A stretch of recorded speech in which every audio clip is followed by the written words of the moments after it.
चलो चलें।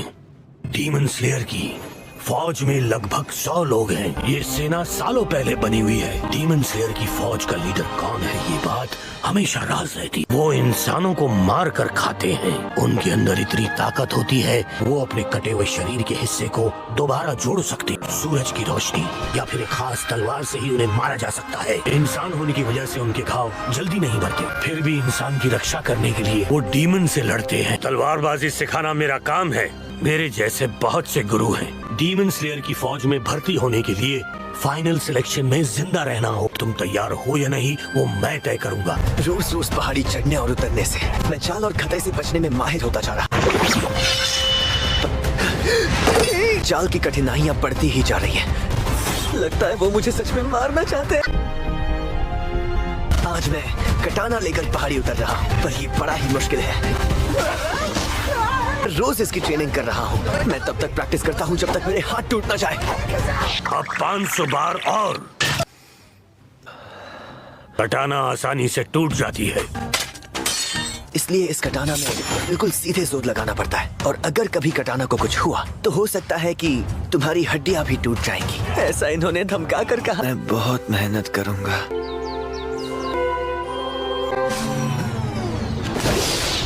हमें जैसा भी गिराया जाए, हमें हमारा संतुलन बनाए रखना। मैंने अपनी कटाना उठाई, दूसरी तरफ थे। मुझे हमेशा हवा में उछाल देते और मैं सीधा जमीन पर गिर पड़ता। आज मैंने कुछ सांस लेने की तकनीक सीखी है। तुम्हें वाटर ब्रीथिंग फॉर्म्स की सारी 10 तकनीक सिखाओ। शरीर के हर सेल में ऑक्सीजन को फैला देना, तुम्हारे शरीर के घाव भरने की क्षमता को सुधारने। अपने शरीर के ऊपरी हिस्से को ढीला रखो, निचले हिस्से को मजबूत करो। सांस लो। ऐसे नहीं। ऐसे नहीं तो ऐसे नहीं, ऐसे ही ना।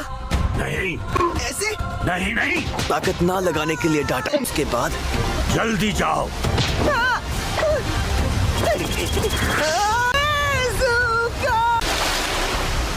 यहाँ मेरी ट्रेनिंग जारी रही और वहाँ नेजुको को बेहोश हुए 6 महीने बीत चुके। उरोकोदाकी ने तुरंत उसे डॉक्टर को दिखाया, पर उन्हें बीमारी का पता नहीं लगा। मुझे डर था कि कहीं मेरे सुबह उठने पर नेजुको की सांसें थम गई तो क्या होगा। पहाड़ी उतरने की ट्रेनिंग और खतरनाक हुई है।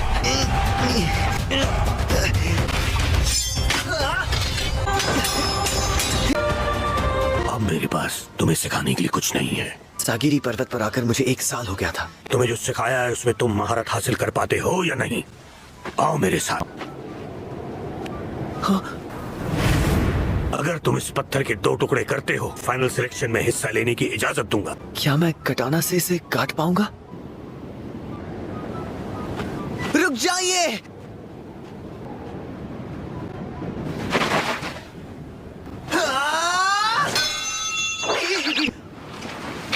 मैंने रोज उरोकोदाकी ने सिखाई हुई हर चीज का इस्तेमाल किया। सांस रोकने की मैंने लगातार प्रैक्टिस की। अच्छा हुआ मैंने इन सब के नोट्स बनाए। 6 महीने बाद भी मैं पत्थर नहीं काट पाया। मुझे लगने लगा कि शायद मेरी मेहनत कम पड़ रही है। मुझे और ज्यादा मेहनत क्या मैं ये कर पाऊंगा? मुझसे नहीं हो रहा। और मेहनत करनी होगी, थोड़ी और मेहनत। चुप हो जाओ।